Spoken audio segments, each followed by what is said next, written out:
Thank you for joining us for another edition of Sree's special election coverage featuring the latest news, analysis, and special guests. It's Election Day, noon Eastern Time, 10:30 p.m. Indian Standard Time. Sree Sreenivasan is our host. Mary C. Curtis is our political analyst. Mitra Kalita, CEO and co-founder of URL Media, is our guest. This is part of a series of shows Digimentors is producing in partnership with Scroll and Scroll Global, one of India's most important independent. We have another show at 9 p.m. Eastern tonight, which will be Wednesday morning, 7:30 a.m. in India. We are also producing the Indian Express U.S. election show at 11 p.m. Eastern Time, 9:30 a.m. in India on Wednesday. Cliff Albright from Black Voters Matter was our first guest. Brandon Jones from SPLC Action Fund was the guest on our last show. These shows are produced by Digimentors, the social digital events AI consulting firm Sree started with his friend several years ago, Andrew Lee. Again, Mitra Kalita is the CEO and co-founder of URL Media. You can follow her on Twitter at Mitra Kalita. Mary C. Curtis is a CQ roll call columnist and host of the Equal Time podcast. You can follow her on Twitter, mcurtisnc3. And of course, our host is Sree Sreenivasan, a New York City-based journalist and CEO of Digimentors. Now, let's welcome Sree Sreenivasan. Hello, everyone. It's Election Day. It is also the moment of truth, as this cover of the Atlantic magazine by Tom Nichols says. It's the day where we have been waiting and watching for 4+ years, and especially in these last 100 days or so with the re-energized Democratic campaign of Kamala Harris. It's going to be a close election, and we're going to learn so much in the next few hours. We will not necessarily have a live election call, meaning knowing who is president, but we will have trends by the time we're on the air for our evening shows at 9 p.m. Eastern Time and at 11 p.m. Eastern Time.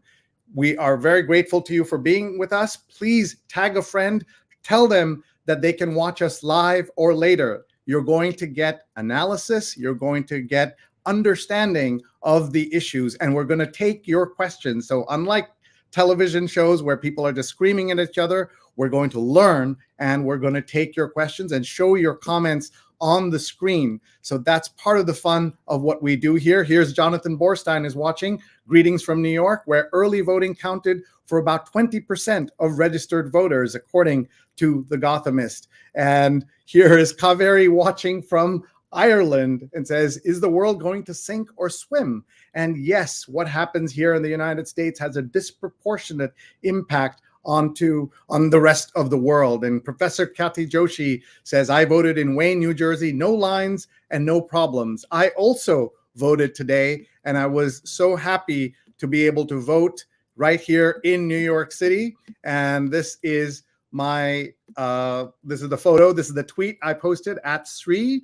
And you can see there, I said that in 2020, 81 million people voted for Joe Biden, 74 million voted for Donald Trump, and 64 million people stayed home. Just think about that number. 64 million people stayed home in an election decided by a few hundred votes in just 7 swing states.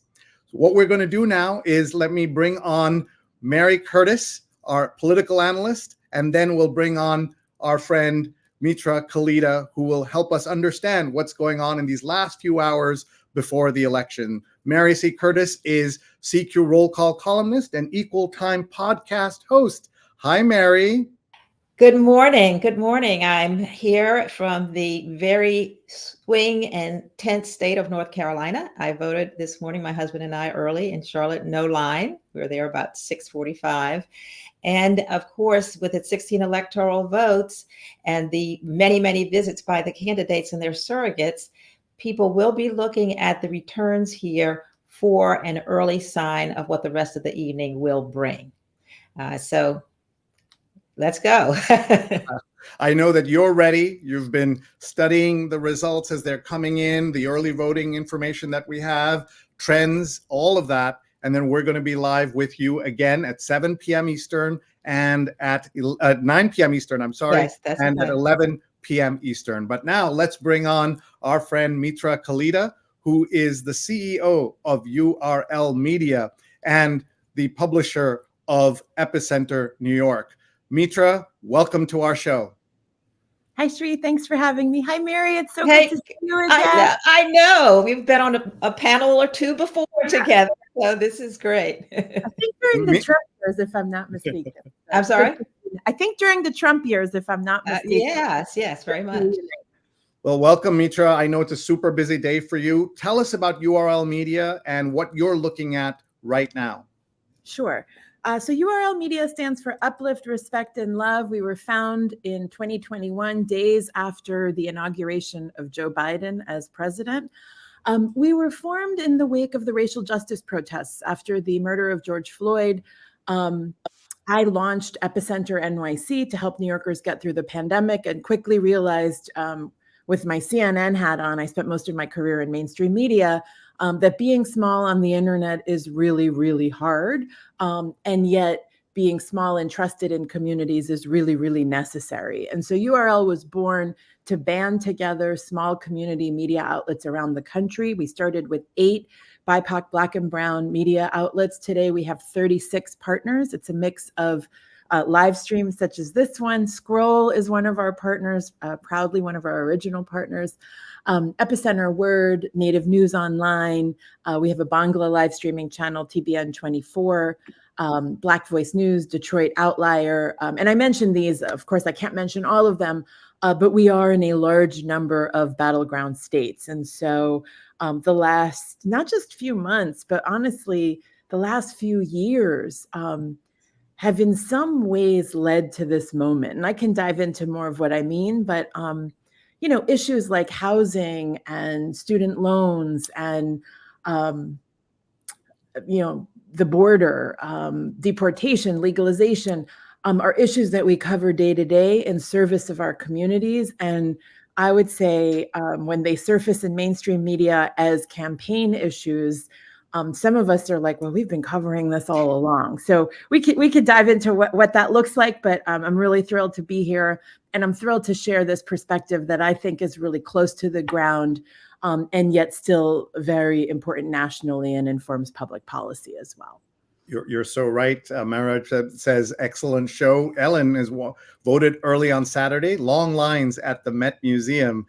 She's talking about where people are voting. So folks, we want to hear from you. Tell us where you're watching from. Tell us if you voted or if you just have questions. We know people are watching from around the world. We did use a term that we want to explain because there'll be lots of things that are used in an American context that may not always make sense. The word BIPOC.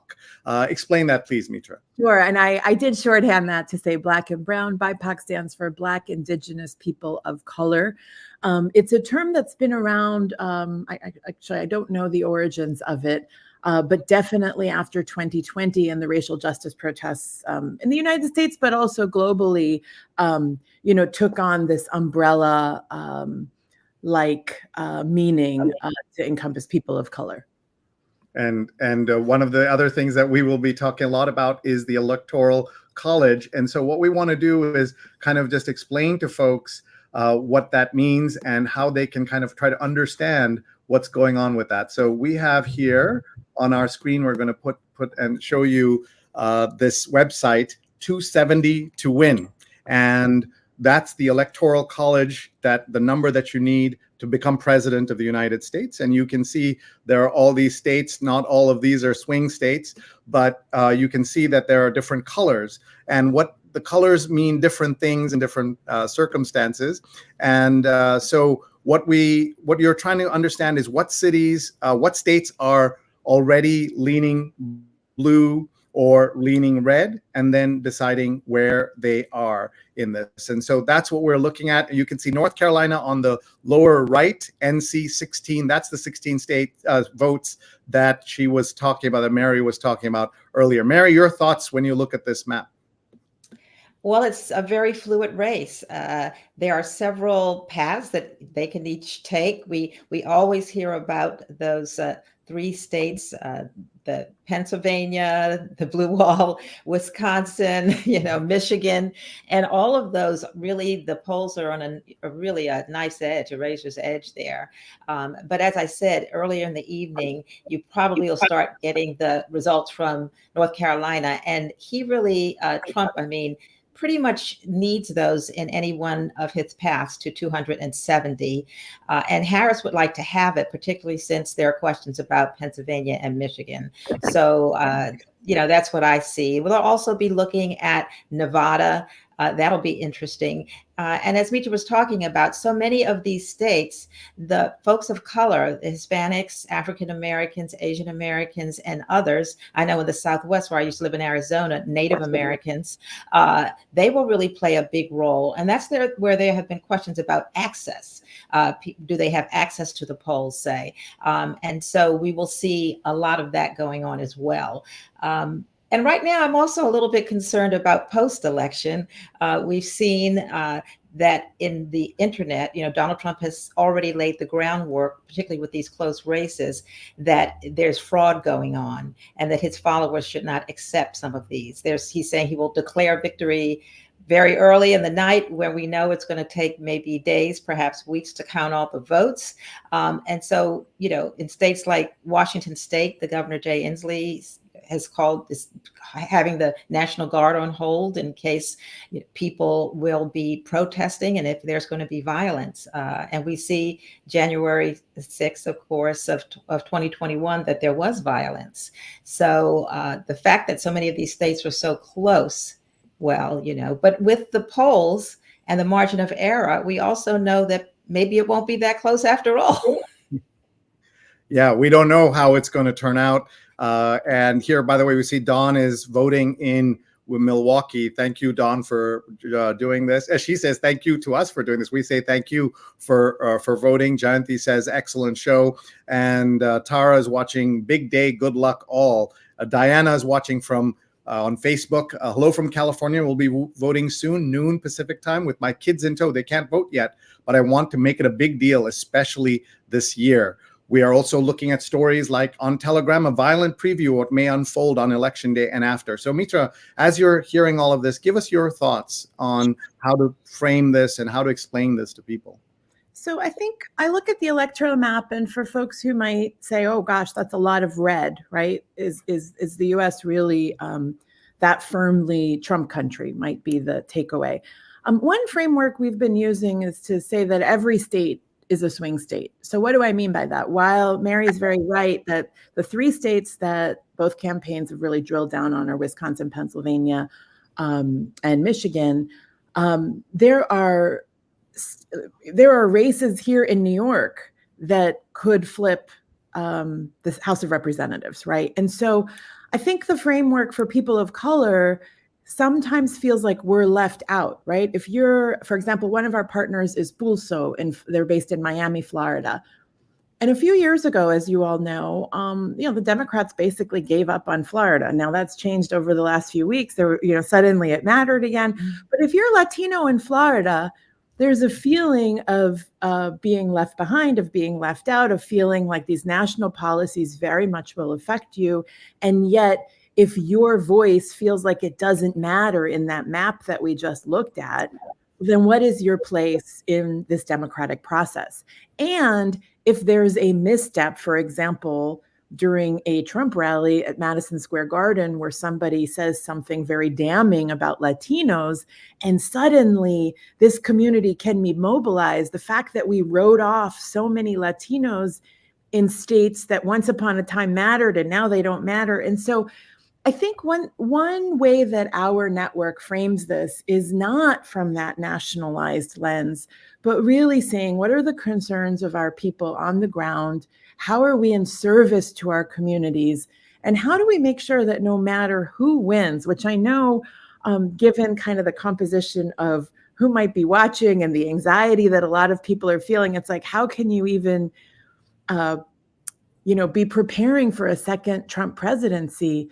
But to Mary's point on security, that is a very real scenario for many of our people. And so I'll just wrap up with kind of how are we preparing our network. We support, like I mentioned, 36 Black and Brown community media outlets. We met with a security expert a few weeks ago.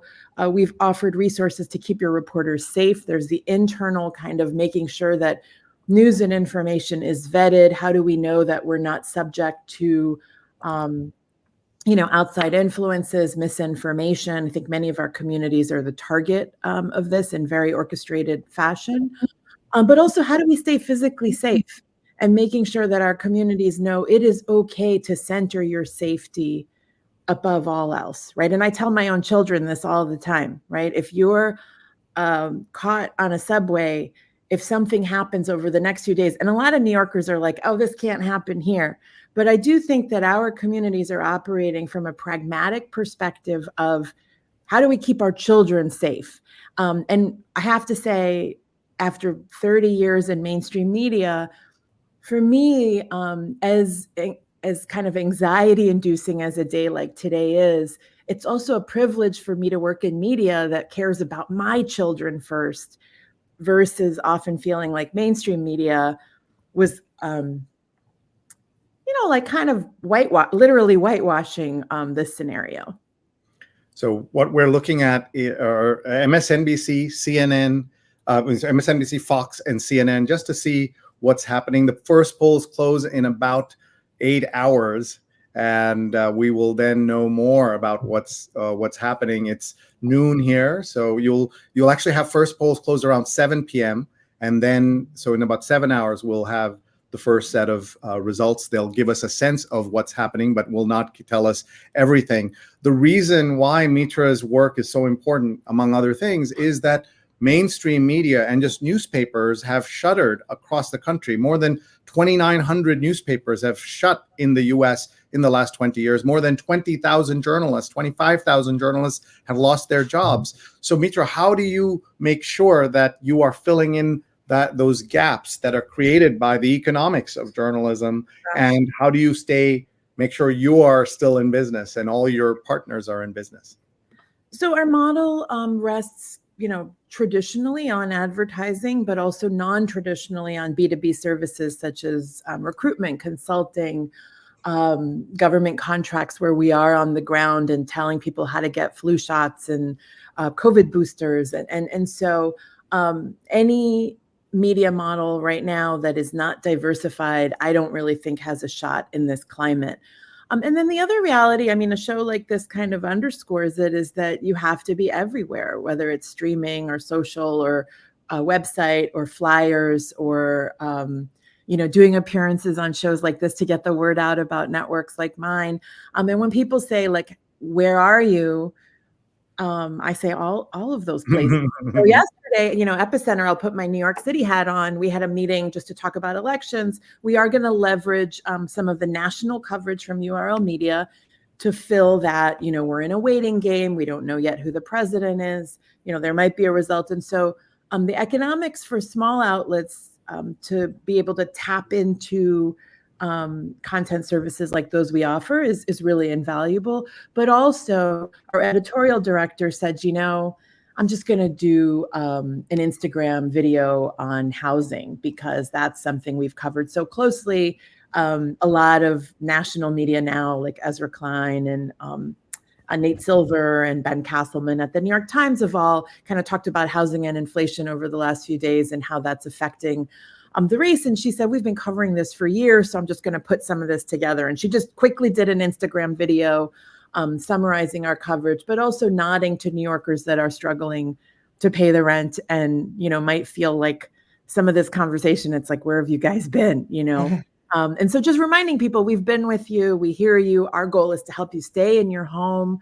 National media might cover you during evictions, but we're really with you. And I think, again, during moments like this for local media, it's such a reminder of the role that we play in your life all along up to elections, but also tomorrow and the days to come. I really appreciate that Mitra is doing so much with these communities that feel unheard or unrepresented. You can sometimes think that, you know, that that the politicians really don't see you until election time. And one of these other communities, that's why I actually follow a lot the work of, and I was recently on a call with the Reverend William Barber, with people of low wealth and low income who care about the minimum wage and housing and so many of the other issues that Mitra was talking about, who feel that with the emphasis on the middle class, which is fine, that a lot of times you have a lot of people who are working very hard and they really feel like they can't get ahead, and they care about these issues of the minimum wage and housing and things like that. They said we never hear, even when some of the churches and religious communities have these rallies, it's more about power and not about poverty and the poor. So anytime you can shine a light on the issues that really affect people that don't feel reflected in the mainstream media, that's a good thing. And with all of these papers closing, a lot of journalists of color, and that wasn't exclusively their coverage area, of course, but I know so many people who have lost jobs or left jobs, and many of them are going to the other fields, either academia or nonprofits or other things like that. And these are important voices that really aren't getting out there, between things closing and also the questions about DEI and hiring. You see that so many of these voices and issues reflected in the media, they're just disappearing. And that's not good for democracy, and certainly not good for these communities who can actually end up being pretty apathetic, saying, you know, what stake do I have in this democracy? Folks, I'm Sree Sreenivasan. That's Mary Curtis. That's Mitra Kalita. And we are having a very important conversation about the elections, about 6.5 hours before the first polls close. People are still voting. Your friends can go out and vote. 64 million people who could vote didn't vote last time. Tell your friends to go out and vote.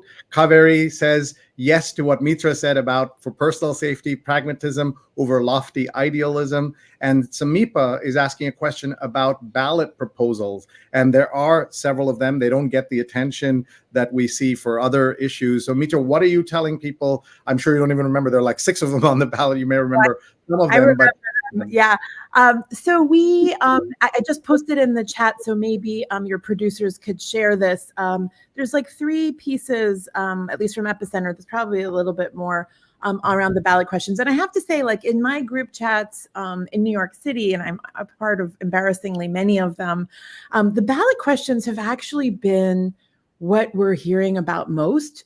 And it's not like suddenly there's an interest in them. I think it's because people are confused by them. So exactly to Samipa's point, the links that I'm posting here basically break them down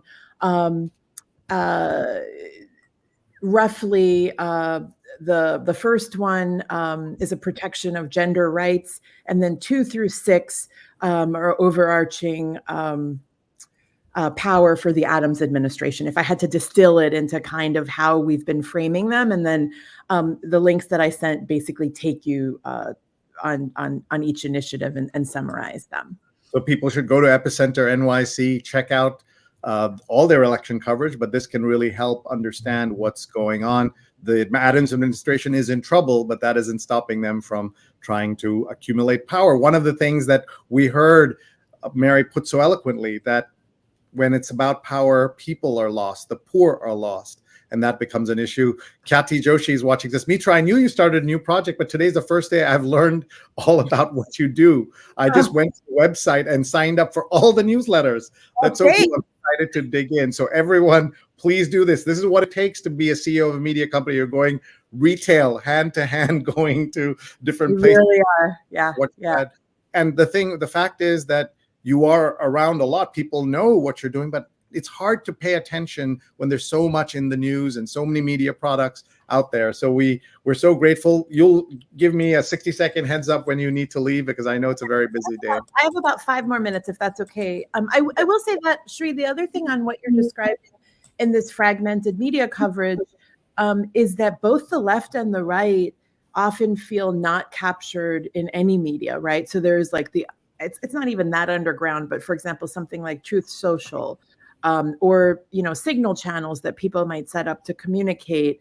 We've had, and again, not to be scary, but I think we do need to be pragmatic. Like, there are white militias in this country, and how do they organize? And thankfully, according to our security experts, the FBI knows a lot more about them now than they did on January 5th, right? Of 2020. And so of 2021 rather. So I think just the ability to tap into some of those networks, or at least know that they exist, because so much of your coverage right now, you might think it's business as usual. You're following, let's say, CNN, where I used to work. That's what I'll be watching tonight. I'm joining you in that, but also with an awareness of that might not capture fully the media that everybody is consuming in the US and also just globally. And that makes so much sense. And everyone, please check out the work of URL Media. We saw on the screen that about 4 million early votes have been cast in New York, and they're showing us the early votes being cast across the country. I saw a headline, Trump saying he's no regrets. He ran his best campaign. And there's been so much disinformation and misinformation, Mary. How do you, and then we'll ask Mitra the same question, how do you help voters understand that there are so many lies that are being told all the time? Well, sometimes when people approach me with a certain lie that they've read, I just try to get very specific with them. When someone came to me and was talking about the reality of the Haitians are eating their pet story. And I said, the Wall Street Journal, which is a pretty conservative paper owned by Rupert Murdoch, sent a reporter to dig deep into that story and totally debunked it. So you have to look at a variety of outlets, of course. Even I turn on Fox and different news channels to see how they're leading and what kind of guests they have. So I would just say to look at a majority of ones. And then there are different websites like Mitra's, like ProPublica, like, one of my mentees, Wendy Thomas, MLK at 50, which does a lot of investigative work in the South. So, I just would say to kind of look at the variety, discuss it with friends and also folks you trust. And I do think local papers, I'm sorry that they are disappearing, because they have been such a great resource, and local TV stations, which more and more are being consumed by chains that are dictating the kinds of editorials and stories that they cover. So it's really difficult. So I'm really happy that Mitra's here getting new voices and new folks signing up, because that's the place you have to go to. And also different minority outlets as well that have the voices of minority folks there that you often don't see quoted, covered as sources. What do you think, Mitra? Well, I think there's been a lot of rightful combat of misinformation. And if you look at like foundations and even companies, they're actually putting money behind this. So if you're an outlet like mine, you want a piece of that. On the other hand, sometimes it feels like we're not funding the good information, right? Mm. And so in our efforts to fund combating what's wrong, I know this because I spent years following user behavior online. The lie will always get more traffic than the fact check, right? I know this from CNN, which is the largest website on the planet. The lie, like Trump said something, right, will always get more traffic than he was wrong and here's the truth. And that's just kind of human nature and what works online.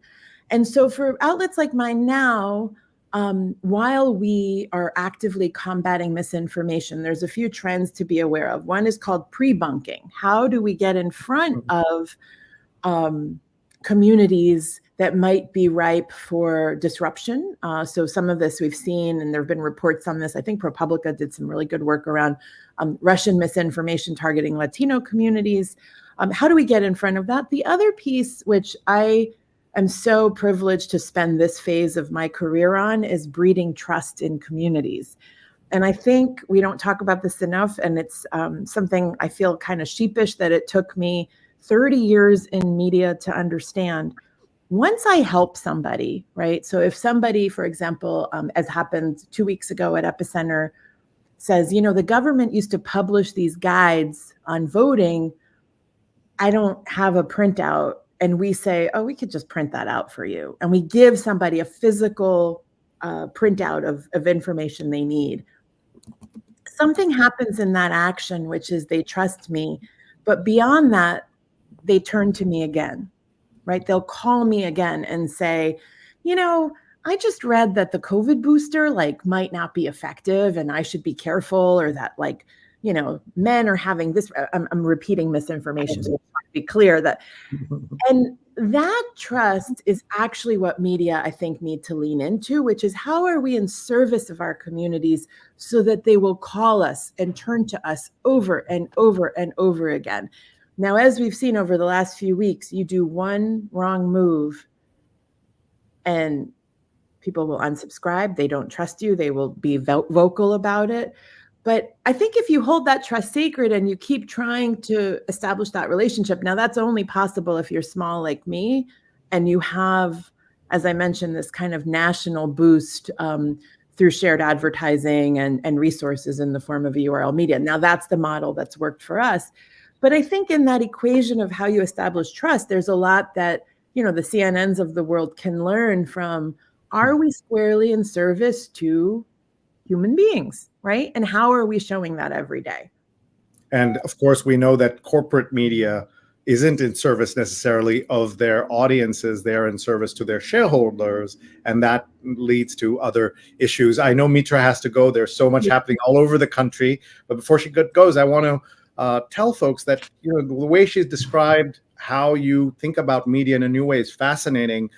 We've used the term service journalism for decades in the media, but she did something that was so unusual during the pandemic.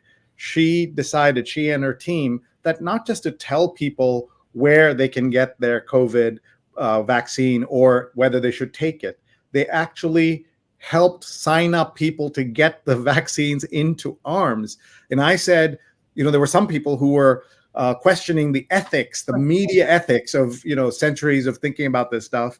And she had the perfect answer that keeping your readers alive is the ultimate service journalism, because you're keeping them alive. And this idea that everything has multiple sides that we have to discuss in excruciating detail. Well, let's put these vaccines in arms is what she did. I'm so proud of everything that they have pulled together, not just that episode and those issues, but so much more. Mitra, before you go, your final thoughts. Oh, everybody, I guess lean into your communities for the days to come, no matter what happens. It will be historic. But, there's been a lot of, again, I mentioned I'm on a lot of group texts. We do have a story about how to get through your anxiety on epicenter-nyc.com. But, we find that turning into your neighbors is probably the best way to get through these moments. And the armchair toxicity probably isn't that productive. And so no matter what happens over the next few years, I really hope that they're not like the last 8 years of how we've been engaging. I hope that a new media emerges, a new electorate emerges. And I actually think institutions, no matter what happens, the wrong lesson from this would be that we can somehow stay status quo. Thank you. Diana says, thanks, Mitra, for your service. I'm super impressed by everything you do. Jonathan says, Viva Mitra. So with that, we will let you get back to your very important work, helping people vote today, understand today, and make good decisions in their lives. Thank you very much, Mitra. Remember, self-care, Mitra. That's the word I was looking for. Thank you, Mary. I have so much to learn from you. I'm so grateful to spend this time with you all. Take care, everyone. That's Mitra Kalita. What a conversation. Kaveri says amen to that, Mitra. What we want to tell folks is that this is just part of our conversation that we're having around all things with the elections. And so we're going to put on screen our list of shows that are coming up. We're working very hard, Mary and I, today. We have this show right now. And then we also have shows at 9 p.m. and at 11 p.m. Eastern time. Those times translate into India time in the morning on Wednesday at 7:30 a.m. and then at 9:30 a.m. So make sure you tune in for those shows. The live show on the Indian Express channel is called America Decides, live from New York. And we're going to have our friend our friend Mary with us. Okay. And then we will also have with us Lee Meringhoff from the famous Marist poll, the national poll that so many news organizations rely on. So he'll be giving us real-time analysis by 11 p.m. You don't want to miss that show. So thank you everybody for being here. We have about another 25 minutes left and so much to discuss. Yeah. We here, Rose says, good conversation. I voted early in Connecticut and we had a ballot question to continue to allow early voting or not. I was fortunate to vote yes for Senator Chris Murphy's re-election. The way these elections work, folks, is that every member of the House of Representatives is up for re-election every 2 years, which means they're so distracted while serving in office. And then the senators are for 6 years, but it's staggered, so you can't always predict who is running when. Dan Foreman says, another great Sree show with critical information to understand the fabric of what is happening, what is at stake, and all of us being of service to the community. Thank you, Mitra and Mary, for caring so much and communicating what people can do. That is so important. But Jayanti says, Mitra was a nice in the show. Congratulations. And Jayanti also pointed out that this is a year of elections. Something like 60% of the world has participated or will have participated in elections by the end of the year. And many countries are having the same issues we have, misinformation, disinformation, as we discussed. And in another context, also nationalism. And now I want to go to the issue of religion. And you have pointed out that that is a major factor in this year's election. So over to you, Mary. Well, when we have the poll person on, one thing that I'm sure they'll find is the group that has been the heaviest and the most loyal to Trump through thick and thin have been white evangelicals. And we talk a lot about Christian nationalism. And often when I go to these religious-based rallies, the talk is, we are a Christian country, which of course we're not. We have freedom of and from religion, but Trump has really leaned into this. One rally he had in Concord, North Carolina, was religious-based. He stood on stage with Franklin Graham, who said that God's hand is in this election. And particularly after the 2 assassination attempts, you have seen them and Trump leaning into this, that God spared Trump for a reason, that he's chosen in some way. And the fact that he has so many character issues and flaws and marriages and so on, it doesn't seem to matter because he is seen as a vessel. And sometimes God chooses flawed vessels. Of course, this is an exclusionary kind of worldview. And he has said recently that America has become anti-Christian and they can always get to him with a phone call now. You have even seen a lot of faith leaders, usually right-leaning faith leaders, laying hands on Trump when he was in the White House and even now praying over him.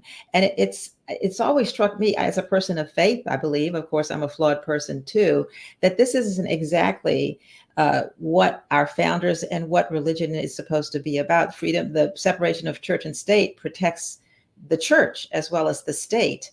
And we've seen this lean into policy as well. I know in North Carolina and many other states, the Republican majority, they voted to give taxpayer money to pay for school vouchers. And what started out as programs to help poorer people if they wanted to send their children to private or religious schools is now expanded to actually include everyone. I know in North Carolina, no matter, even if you were already sending your child to a religious or private school, then actually the state will pay. And their reasoning is that the money should follow the child.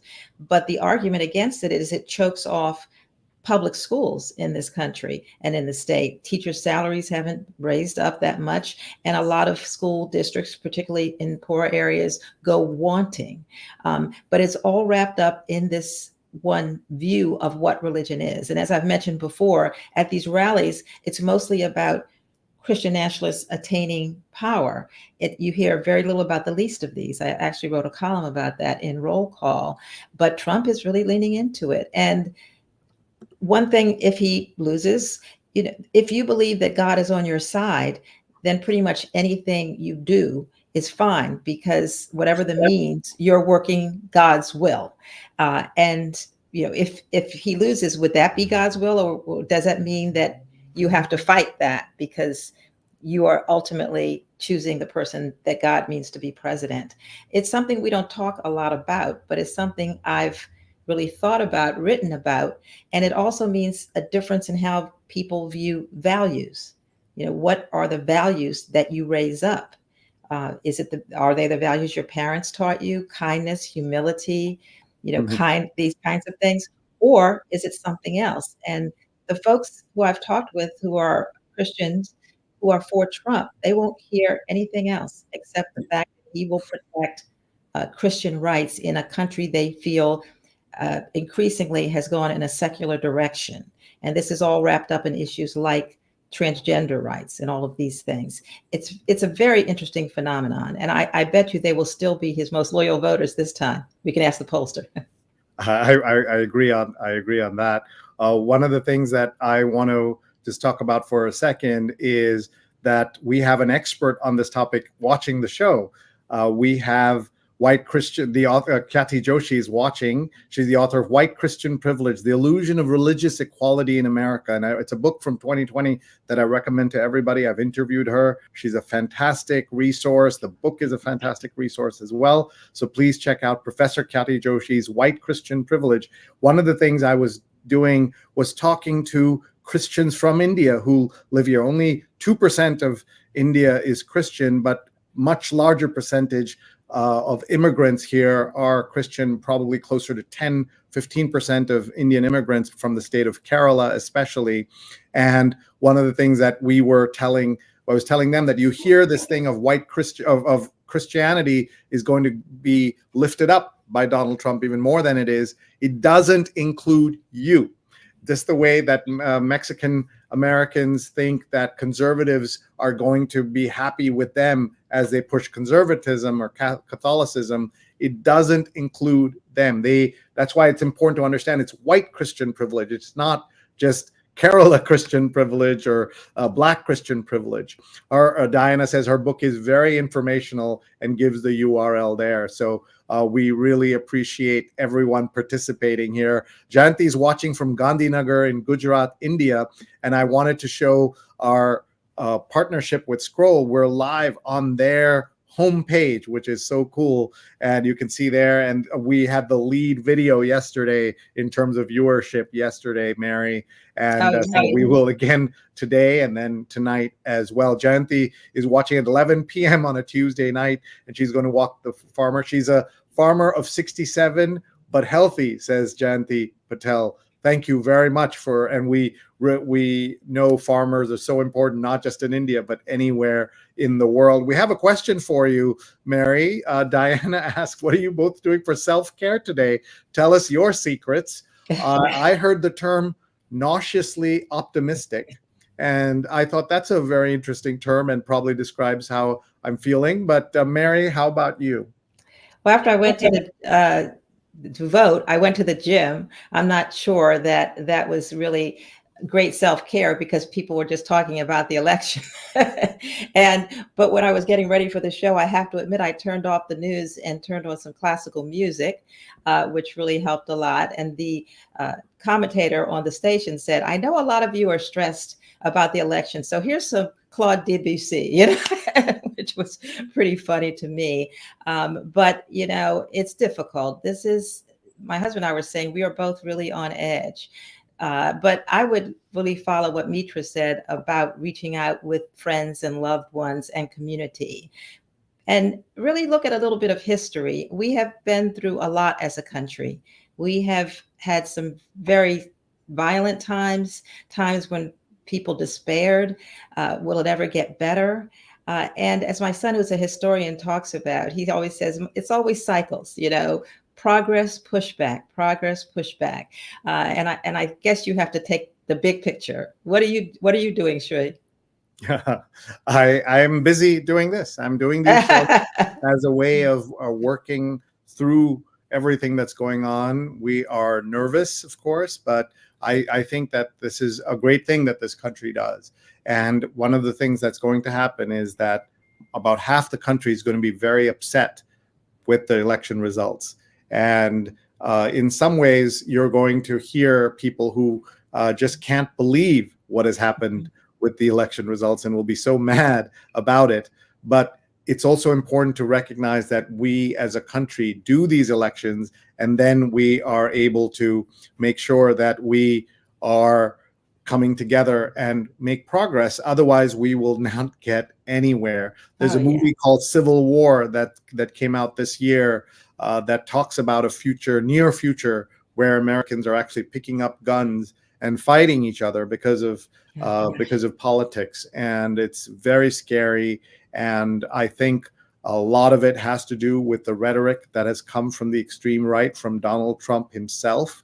The way he speaks is not the way even the most uncouth former presidents like Richard Nixon and others would never have talked like he does in public. And therefore, we're seeing the impact of all of that here. We have about another 10, 15 minutes left. We have questions coming in. Folks, tell us your questions about the elections. Let's look at some of the ways to understand when the polls close. So Neil's going to make this on our screen. He's showing us that polls are going to close at 6 p.m., 7 p.m. These are the different states. All polls will close by certain times. So you see 9 p.m., 10 p.m. And then when we come back for our 11 p.m. show on Indian Express, I think we will know a lot more about where we are. And this could take several days. When Obama was elected the first time in 2008, by the 11 o'clock hour, he was declared victor. In 2012, it took till about 1 a.m. Eastern time in the U.S. And then in 2020, with Donald Trump in 2016, we knew the trends by about 10 p.m., 11 p.m., and he claimed victory rightly, it turns out, around 1 or 2 a.m. And in 2020, it took all the way till Saturday to know that Joe Biden had been elected, though Donald Trump claimed that the election was stolen from that night itself. And that's one of the things that's going to happen, is that he's going to declare victory. He has said, Mary, in a shocking, though nothing shocks me anymore with Donald Trump, he said, I shouldn't have left the White House in January 2021. That's the state of the world today. And he told us, from the time he got off that escalator in 2015, he has told us who he is, the way he attacked Latinos and others when he came down that escalator. And he told us, I could shoot someone on Fifth Avenue and I wouldn't lose a single vote. In fact, he would gain voters. And that's the sad part of where we are with the world today. Your thoughts? And when it comes to declaring victory as well, in 2020, since he denied that he lost, and a lot of people, I think a majority of Republicans still feel the election was stolen. Since then, a lot of election deniers have become part of the election procedures and counting of the votes. And we've seen some shocking instances of certain counties in certain areas where the elections officials have refused to certify the votes and the ballots. In such cases, usually maybe the state attorney general sort of says, we have to do this and we'll prosecute you if you don't. But that's something else too. That some of them might say, in Georgia, remember, they tried to have that law that said if any county elections officials thinks there's something fishy, they don't have to certify. And the court said, no, you can't do that, particularly because it was so close to the election. But this is what now, it's not just misinformation. It's not just Donald Trump declaring victory. It's people out there who, despite the fact that he lost 60 whatever some cases that he contested the election, still believe that there were problems and that he won. So they can gum up the machinery. And the longer they take to certify, the more is a chance for misinformation to get out there. And of course, with so many people voting, there are going to be some glitches. Some place might run out of paper. Some connection might be temporarily broken. And every time this happens, there's going to be a new conspiracy theory that's out there. So I'm kind of fearful of that. And as Mitra was saying, the thought that some of it might turn into violence, sometimes against the election workers. Yeah, and that's so tragic when that can happen at any time. I was voting today, and I noticed how many people who work the polls are women of color, who are coming out and doing their job. That's all that they're doing. Don says, I really needed this today. Thanks again for all the information, especially the reminder of self-care. Thank you. And Jayanti has a question: which is the oldest democracy in the world? As per my knowledge, Athens is the oldest. And I think we have to break it into ancient history and then modern history. And certainly when you look at Greeks, gave us democracy, but remember, their democracy was flawed, just as American democracy is flawed. They had slaves in Greece. So even when the United States got together, when the founding fathers, they enshrined slavery. They could have banned it, they could have outlawed it, but they chose to support slave owners, and many of them owned slaves themselves. So when you think about democracy, does it really mean a vote for everybody? And those slave-owning states have their powers enshrined in the Electoral College, in the number of senators they have. And therefore, we have this situation in the United States where I'm going to pull up that map again of the 270 to win, just to show folks that you are really looking at, you say, wow, there's so much red. But just in LA, there are more people in LA than most of the red places or many of the red states that you see. And therefore, they will be able to decide who runs this country in this unfair way. Whenever anyone says, why can't you abolish the Electoral College?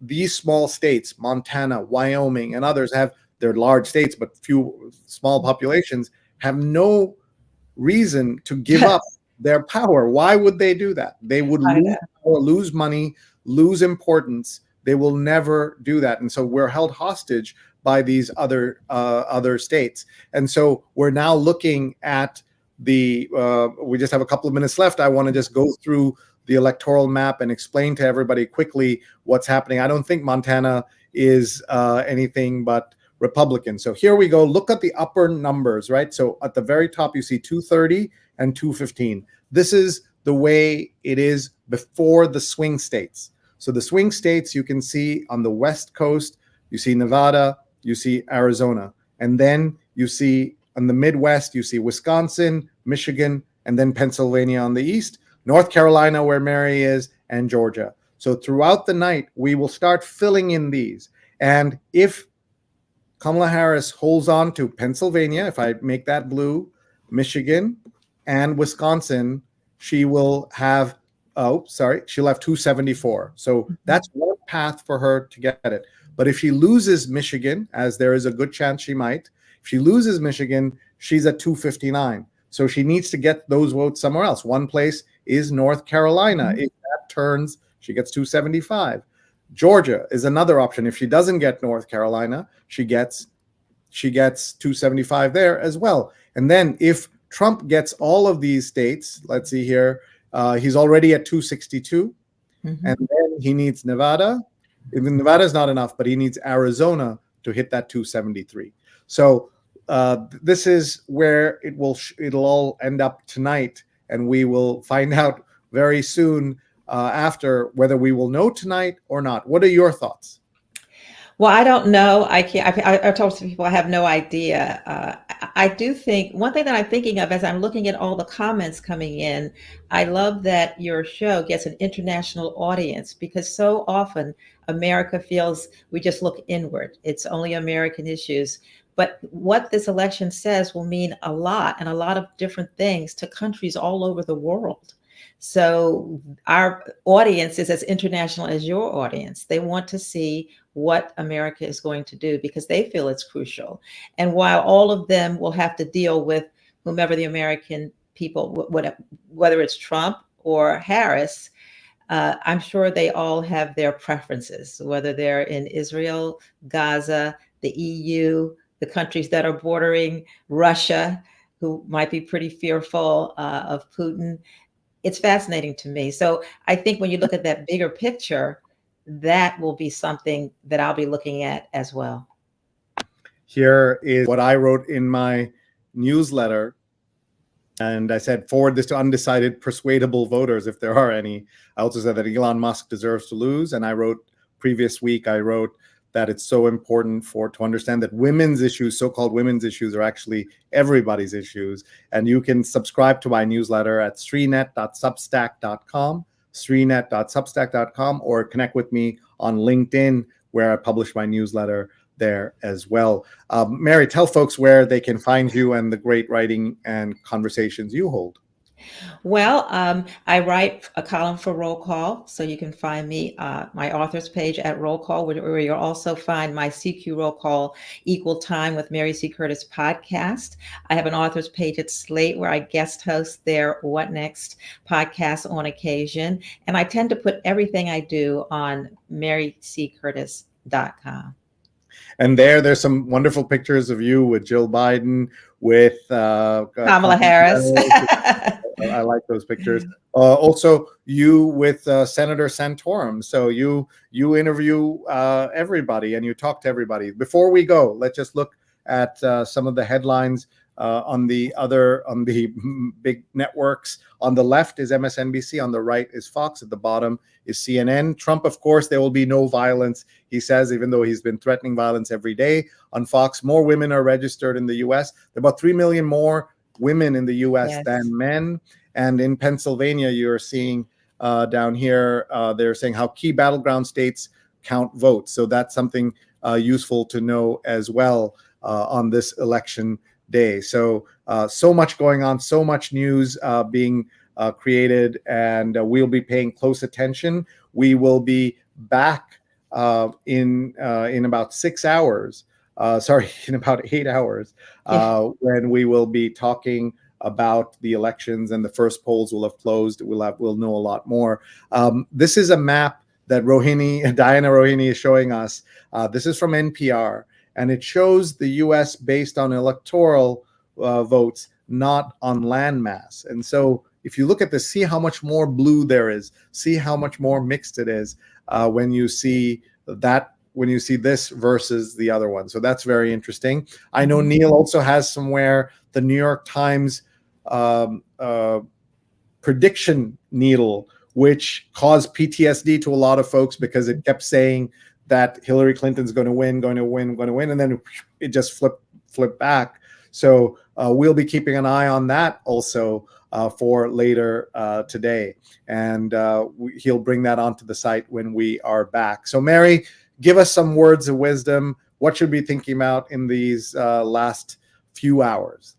I don't know how wise, but I am going to be seeing the turnout for women, because the headline might be, and I'm not Nostradamus or anything, that women were the driving force in this election, and how big a role that the Dobbs decision might have played. That's the anti-abortion.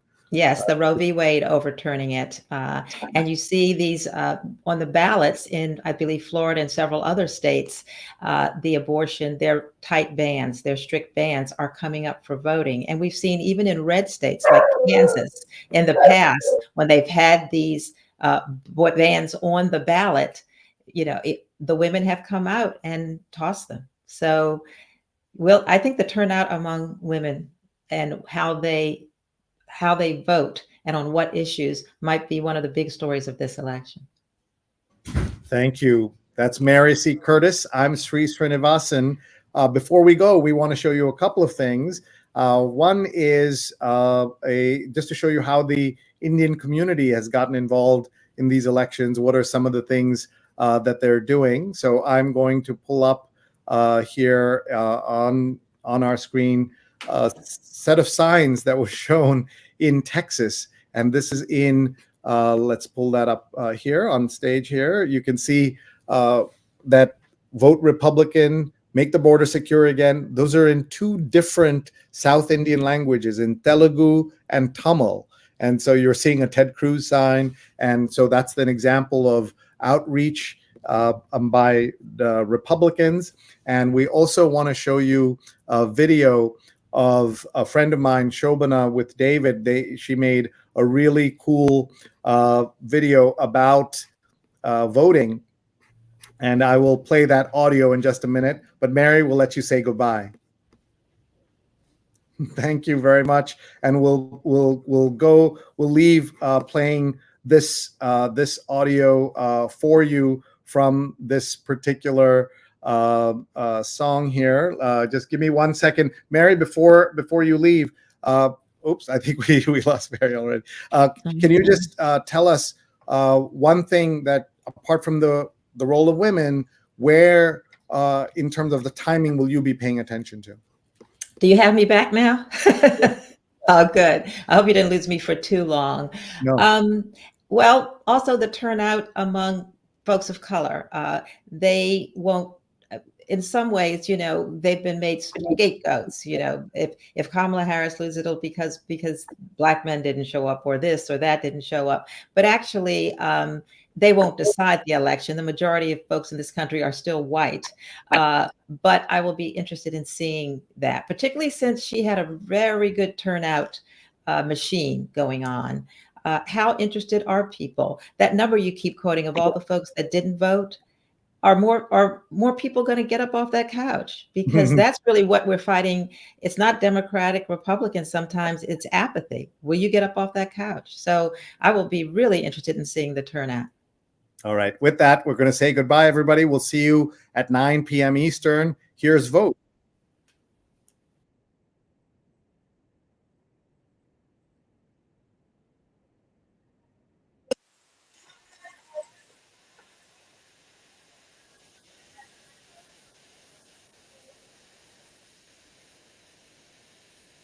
So I guess the audio is not coming through. I'm sorry. It's okay. You'll check this out. Shobana Ram. Just look up Shobana Dance, and you'll be able to see this. I'm sorry that we're not able to get you that audio. Thank you very much, everybody. Goodbye. Thanks, everyone. Bye-bye.